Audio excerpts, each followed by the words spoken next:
থাকার কারণে যে ঘুম হয় এই ঘুম আর হবে না। এখন চাঁদ হয়ে গেছে সূর্য, আর সূর্য আরো পাওয়ারফুল হয়ে গেছে। আমাদের কথা শুনবে না? ওয়ালিল্লাহি জুনুদুস সামাওয়াতি ওয়াল আরদ, আসমান জমিনের যত বাহিনী আছে সমস্ত বাহিনী কার? আল্লাহ। তো আল্লাহ তাআলা এইটাই মুমিনদেরকে স্মরণ করাইতেছেন, শোনো, ইন তানসুরুল্লাহ, তোমরা আমাকে সাহায্য করো। আমাকে সাহায্য মানে আমার ধর্মের সাহায্য করো। ইয়ানসুরুকুম, আমিও তোমাদেরকে সাহায্য করব। তো আল্লাহকে মানুষ কিভাবে সাহায্য করে? ধর্ম মেনে। রাসূল করিম সাল্লাল্লাহু আলাইহি সাল্লাম যে সহি ধর্ম, সঠিক ধর্ম নিয়ে আসছিলেন, এই ধর্ম যখন ব্যাপকভাবে মানুষ মানবে তো আল্লাহ তাআলার গায়বী সাহায্য মানুষের মধ্যে আসতে থাকবে। আর যখন এই ধর্মের কোনো তোয়াক্কা মানুষ করবে না, 10 জনের মধ্যে 100 জনের মধ্যে 10 জন মানুষ হয়তো ধর্মের কথা শুনে, ধর্ম মানে নাম সবারই মুসলমান, বাকি 90 জনেই মানে না, এমন অবস্থা না? আল্লাহর বড় ইহসান, বড় দয়া যে আমরা যে আল্লাহর দেওয়া ধর্ম মানি না, এরপরেও যে আল্লাহ আমাদেরকে বাঁচায় রাখছেন, এখনও যে বেঁচে আছি আমরা, এটা আল্লাহ তাআলা অনেক বড় রহমত, অনেক বড় রহমত। এই জন্য ভাই রাসূল করিম সাল্লাল্লাহু আলাইহি ওয়াসাল্লাম আমাদের একটা হাদিস শুনাইছেন, এই ধর্মের ব্যাপারে একটা হাদিস শুনাইছেন। শোনেন হাদিসটা, যে হাদিসটা হযরত আবু হুরায়রা রাদিয়াল্লাহু তাআলা আনহু উনি বর্ণনা করছেন। আন আবি হুরায়রা রাদিয়াল্লাহু তাআলা قال قال رسول الله صلى الله عليه وسلم اذا عظمت امتي الدنيا نزعت منها هيبة الاسلام। আল্লাহ হাবিব সাল্লাল্লাহু আলাইহি সাল্লামের সাহাবী আবু হুরায়রা রাদিয়াল্লাহু তাআলা উনি বলেন যে আল্লাহর হাবিব সাল্লাল্লাহু আলাইহি সাল্লাম বলেছেন, যখন আমার উম্মত দুনিয়াকে বড় মনে করতে আরম্ভ করবে তখন ইসলামের মর্যাদা ও গুরুত্ব তাদের অন্তর থেকে বাহির হয়ে যাবে। দেখেন এই কথার সাথে বর্তমান পরিস্থিতির মিল আছে না নাই? বলেন আছে না নাই? রাসূল যে বলছেন ইদা আযযামাত উম্মতি দুনিয়া, যে মানুষ আমার উম্মত যখন দুনিয়ার আজমত, দুনিয়াকে বড় মনে করে, দুনিয়াই সব, দুনিয়াকে বড় মনে করা এটা শেষ নবীর উম্মতের বৈশিষ্ট্য না। দুনিয়া দুনিয়া করা, দুনিয়ার পিছনে লেগে যাওয়া, এটা এই উম্মতের বৈশিষ্ট্য না। কিন্তু এই উম্মত যদি দুনিয়ার পিছনে ঘুরতে থাকে, দুনিয়াকেই মনে করে যে দুনিয়াই তো খাওয়ার জায়গা। খাওয়ার জায়গা কোথায়? দুনিয়া। এই জন্য কীভাবে ভালো খাওয়া যায় এর পিছনে লাগছে, যে কী হইলে ভালো খাওয়া যায়, টাকা হইলে ভালো খাওয়া যায়। তো টাকা হালাল হোক আর হারাম হোক, যেই পরিমাণ শ্রম দিলে ভালো খাওয়া যায়, তো এই পরিমাণ শ্রম দুনিয়ার মধ্যে দিতেছে। বলে আর কি দুনিয়া কি চাও? ভালো থাকার জায়গা, 3 তলা ফাউন্ডেশনের বাড়ি চাই, 5 তলা ফাউন্ডেশনের বাড়ি চাই। তো এর জন্য কি করতে হবে? টাকা ইনকাম করতে হবে। তো নামাজ কালাম রোজা যা আছে সব বাদ, এদের পিছনে মেহনত করা শুরু করছে। নেক আমলে অংশে বসে না, শুধু দুনিয়ার ফিকির, কেমনে 5 তলা বাড়ি করা যায়। তো তার জিন্দেগি শেষ হয়ে যাইতেছে দুনিয়া কামাই করতে করতে। ইদা আযযামাত উম্মতি দুনিয়া, তো দুনিয়ার পিছনে লাগছে ভালো কিভাবে খাওয়া যায়, ভালো কিভাবে থাকা যায়, আর ভালো পোশাক কিভাবে পরিধান করা যায়। এই জন্য সে দুনিয়া কামাই করতেছে, এখন আর নেক আমলে বসে না। বলে 1 ঘন্টা সকালবেলায় কেউ যদি জিকির আজকার করতো, সন্ধ্যাবেলায় জিকির আজকার করতো না, এখন আর তার কাছে সময় নেই। সকালে 6টা থেকে ডিউটি, রাত্রে 8টা পর্যন্ত, 10টা পর্যন্ত এই দুনিয়ার কাজেই সে ব্যস্ত। উদ্দেশ্য কি? 3 জিনিস। বলেন কয়টা? 3টা। কি খাইতে চায়? ভালো খাইতে চায়, ভালো পরিধান করতে চায়, ভালো বাসস্থানে থাকতে চায়। অথচ আল্লাহ তাআলার বিধান উল্টা। আল্লাহ বলে না, এই ভালো খাওয়ার জায়গা দুনিয়ায় না, ভালো থাকার জায়গা দুনিয়ায় না, ভালো পোশাক পরিধান করার জায়গা দুনিয়ায় না। বেটা তুমি বুঝো আর না বুঝো, তুমি ভালো খাইতে পারবা না। যদি তোমার তকদিরে ভালো না থাকে তুমি খাইতে পারবা না। আমি তকদির লেখা দিছি, তুমি দুনিয়াতে যাওয়ার 50,000 বছর আগেই তোমার লেখা দিছি আমি, তুমি কি খাইবে এগুলো লেখা। কি বলেন? লেখা আছে না? লেখা আছে। বলে তুমি কোথায় থাকবে এটাও লেখা আছে, তোমার বাসস্থান কোথায় হবে এটাও লেখা আছে। তো মানুষ দুনিয়ার পিছনে ছুটছে, অথচ যেই 3টা জিনিস আমরা দুনিয়ায় চাইতেছি আল্লাহ তাআলা অপরন্ত নিয়ামত দিবেন আখেরাতে। বলে আখেরাতে যারা দুনিয়ার মধ্যে থাকবে কিন্তু উদ্দেশ্য বানাবে আখেরাত, যে আমরা ভালো খাবো আখেরাতে, তো তাদের খাবারটা কীরকম হবে? আল্লাহ তাআলা দুধের নহর দিবেন, দুধের নহর। পৃথিবীর মধ্যে সবচেয়ে পিওর খাবার হচ্ছে দুধ। মধুর নহর দিবেন। বলে যেই পাখি উড়ে যাচ্ছে তার মনের মধ্যে কল্পনা আসতেছে, যদি এটা আমি খাইতে পারতাম, তো বোনা হয়ে তার মুখের কাছে চলে আসবে। দুনিয়ায় পারবেন এটা? বলে ভালো পোশাক চান না? ভালো পোশাক, সুবহানাল্লাহ সুবহানাল্লাহ। জান্নাতি মানুষদেরকে, সে পুরুষ হোক মহিলা হোক, পুরুষ হোক মহিলা হোক, যারা আখেরাতকে মেইন টার্গেট বানাবে, আখেরাতকে সামনে নিয়ে চলবে, ভালো পোশাক চান না আপনারা? ভালো পোশাক। বলে জান্নাতি ব্যক্তিকে যে দুইটা পোশাক পরানো হবে, পুরা পৃথিবী বিক্রি করলেও একটা জামার মূল্য হবে না। আর বাসস্থান চান না? এই জন্যই তো এত মেহনত। বাসস্থান, ভালো থাকার জায়গা। আল্লাহ তাআলা শহীদ যারা হয়, আল্লাহ রাস্তায় যারা শহীদ হয়, এরা ছাড়াও যারা সাধারণ মুসলমান জান্নাতে যাবে, সাধারণ জান্নাতি। জান্নাতি কিন্তু সবাই এক মাপের হবে না, এটা স্বাভাবিক। আপনি একজন মানুষ পুরা দিনের উপরে চলছে, তার জান্নাত, আর আপনি শুধু জুমার নামাজ পড়ছেন, আপনার জান্নাত কি একরকম হবে? যদি একরকম হয় তাহলে আল্লাহর উপরে বেইনসাফি হবে না এটা?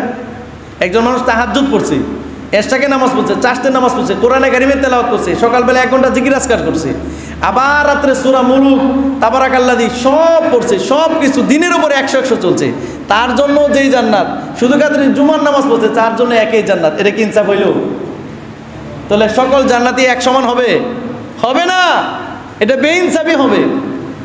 তো যাকে নিম্নমানের জান্নাতি, নিম্নমানের জান্নাতি, আল্লাহ তাআলা তাকে 10 দুনিয়ার সমান একটা জান্নাত দিবে। কিন্তু উদ্দেশ্য কি ভাই? আখিরাতকে মেইন বানাইতে হবে, জীবনের টার্গেট আখিরাত বানাইতে হবে।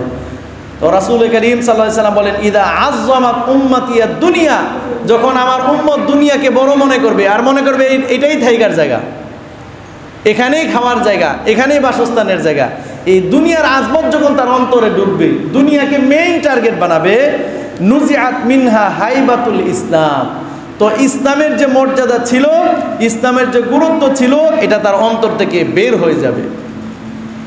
তার কাছে মনে হবে ইসলাম এটা কি? এটা তো জুমার নামাজ পড়লেই হয়, মানুষ মারা গেলে জানাজা পড়লেই হয়, মাঝে মধ্যে ধর্মীয় অনুষ্ঠানে মহিলারা দেখবেন, ধর্মীয় অনুষ্ঠান ওয়াজ মাহফিলে মাথা ঢেকে রাখে, আর বাকি সময় মাথা খোলা। অথচ একজন মহিলার জন্য ঘুমানো বাদে সর্বদাই মাথা ঢেকে রাখা, এটা নফল না ফরজ? বলেন ফরজ কিনা? এন আমরা ধর্মকে বানিয়ে নিয়েছি, এটা একটা রসুম। ওই যে কালকে ওয়াজ মাহফিল গেল, সবাই মাথা ঢেকে কাপড় চোপড় পরে সব গেছে, ওয়াজ মাহফিল শেষ, পরে যেমন তেমনই। এগুলোর নাম ধর্ম নাকি?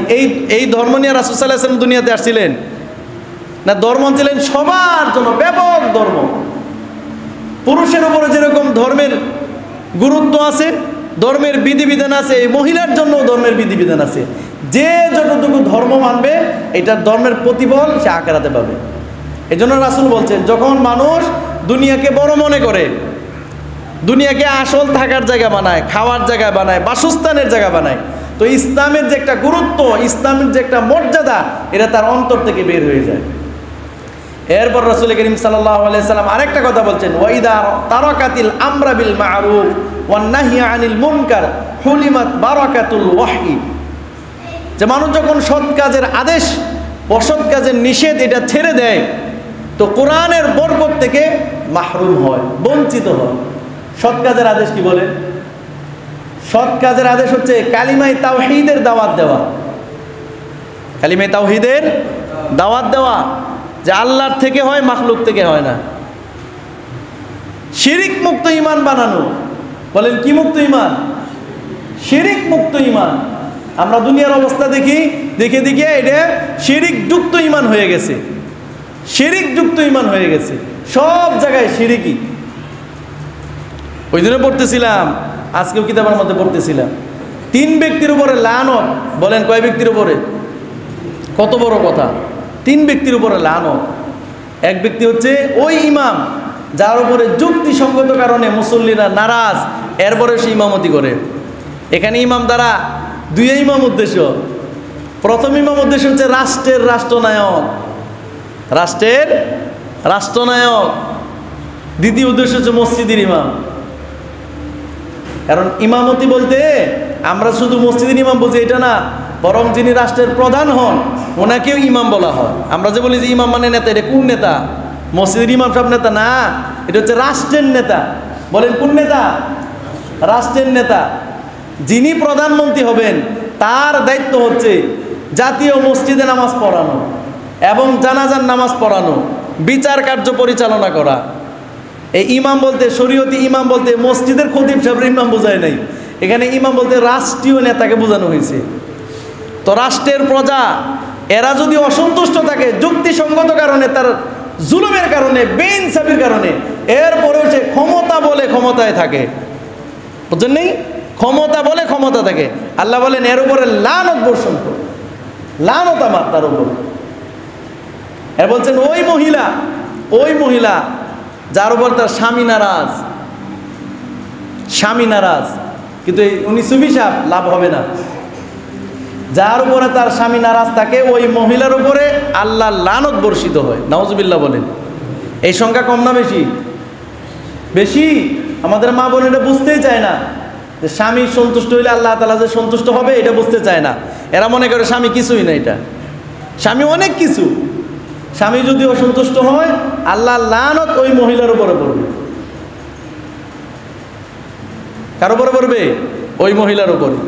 বলে 3 নাম্বার ওই ব্যক্তি যে মানুষকে দেখানোর জন্য নামাজ পড়ে। নাউজুবিল্লাহ। কাকে দেখানোর জন্য? মানুষকে দেখানোর জন্য লোক দেখানো নামাজ পড়ে, লোক দেখানো নামাজ পড়ে। যারা লোক দেখানো নামাজ পড়ে এদের উপরেও আল্লাহর লানত। পড়তেছে নামাজ, থাকতেছে আল্লাহর ঘরে, আছে মসজিদে, কিন্তু উদ্দেশ্য কি? লোক দেখানো নামাজ। আল্লাহ বলেন রহমত তো পাবেই না, আমার গজব তার উপরে পড়বে। এই জন্য খুব সাবধান মুসলমান, খুব সাবধান। যে কথাটা বলতেছিলাম, রাসূল করিম সাল্লাল্লাহু আলাইহি ওয়াসাল্লাম কি বলছেন যে সৎ কাজের আদেশ যখন মানুষ ছেড়ে দিবে, অসৎ কাজের নিষেধ ছেড়ে দিবে, তো কোরআনের বরকত থেকে কি হবে? বঞ্চিত হবে। আর সৎ কাজের মধ্যে সবচেয়ে বড় কাজ কি? কালিমায়ে তাওহীদের দাওয়াত দেওয়া, অর্থাৎ শিরিক মুক্ত ঈমান বানানো, যে একমাত্র আল্লাহর হুকুমেই সব কিছু হয়। কার হুকুমে? আল্লাহর হুকুমে সব কিছু হয়। দুনিয়ার চিজ ও আসবাবের দ্বারা কোনো কিছু হয় না। কার হুকুমে হয় সব কিছু? আল্লাহর হুকুমে।